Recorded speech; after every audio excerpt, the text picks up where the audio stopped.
농업계 이슈를 깊이 있게 전하는 수요기획 시간입니다. 태양광 사업이 새로운 소득원으로 주목받으면서 농업계에서도 태양광 발전 열풍이 불고 있는데요. 하지만 안정적인 농가 소득원으로 자리 잡기 위해서는 매전 단가 보장이나 초기 투자 비용에 대한 융자 지원 등 아직 풀어야 할 숙제들이 많아 보입니다. 수요기획 태양광의 빛과 그림자 그 마지막 순서로 태양광 발전 사업을 농가 소득원으로 연계시킬 수 있는 방안은 무엇인지 김인경 기자가 보도합니다. 농촌에서 태양광 발전을 한다면 수익성이 어떨까? 한국농촌경제연구원의 농촌 태양광 발전 사업의 경제성 분석 결과에 따르면 100kW 기준 20년 동안 모두 4억 7,641만 원의 수익을 올릴 수 있는 것으로 조사됐습니다. 인허가 비용과 시공비 등 초기 투자 비용을 제외하면 매달 80에서 100만 원 정도의 농회 소득을 올릴 수 있다는 계산이 나옵니다. 하지만 이 같은 소득이 나오려면 일정한 전제 조건이 뒷받침돼야 합니다. 태양광 발전 사업의 소득을 좌우하는 매전 단가의 영향을 크게 받기 때문입니다. 전력회사가 전기를 매매하는 금액인 매전 단가가 현재보다 30% 이상 하락하는 경우엔 사업 경제성이 떨어집니다. 대출 이자율이나 개통연계 비용도 관건입니다. 이자율이 상승하거나 개통연계비가 증가하면 농민들이 떠안게 될 피해도 커지기 때문입니다. 또 태양광 발전의 사업이익이 농민과 농촌 주민에게 돌아가도록 하려면 마을 단위의 태양광 협동조합 설립과 영농형 태양광 보급을 확산해야 한다는 주장도 나옵니다.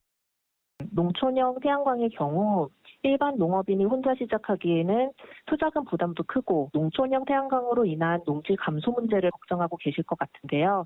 이런 농촌형 태양광의 문제점을 보완한 형태가 마을 단위나 협동조합 형태의 태양광 사업이라고 할 수 있습니다. 농사를 지으면서 동시에 태양광 발전을 할 수 있는 영농형 태양광이라는 형태도 제시되고 있습니다. 마을 단위의 태양광 협동조합은 지역 농협과 주민들이 함께하는 농촌 태양광 발전 사업을 말합니다. 농협조합원 또는 준조합원으로 5명 이상 구성된 태양광 협동조합에 지역 농협이 출자 및 설립 관련 행정 절차를 지원하는 방식입니다. 다수의 농민들이 참여하기 때문에 농촌 경관 훼손이나 난개발 문제도 최소화할 수 있는 장점이 있습니다. 이와 함께 영농형 태양광도 주목받고 있습니다. 지상 4m 높이에 설치된 태양광 발전 지별판이 눈길을 끄는 이곳은 충북 청주에 있는 영농형 태양광 시범 단지입니다. 이곳에선 절기에 맞춰 벼, 인삼, 배추 등 7가지 농산물과 매달 350kW급 전기를 동시에 생산하고 있습니다. 영농형 태양광으로 다 위에서 발전을 하고 아래에서는 기존 그대로 밭농사도 논농사도 똑같이 하면 되거든요. 농민들이 관심을 가지고 하려고 해도 사실 하고 싶어도 할 수가 없습니다. 보통 100kg를 하려면 농민으로서는 진짜 정말로 큰 부담이 되거든요. 농지 태양광은 농촌형과 영농형으로 나뉩니다. 농촌형 태양광은 설치 시 100kW당 400평의 부지가 필요한 데 반해 영농형 태양광은 700평의 농지가 필요합니다.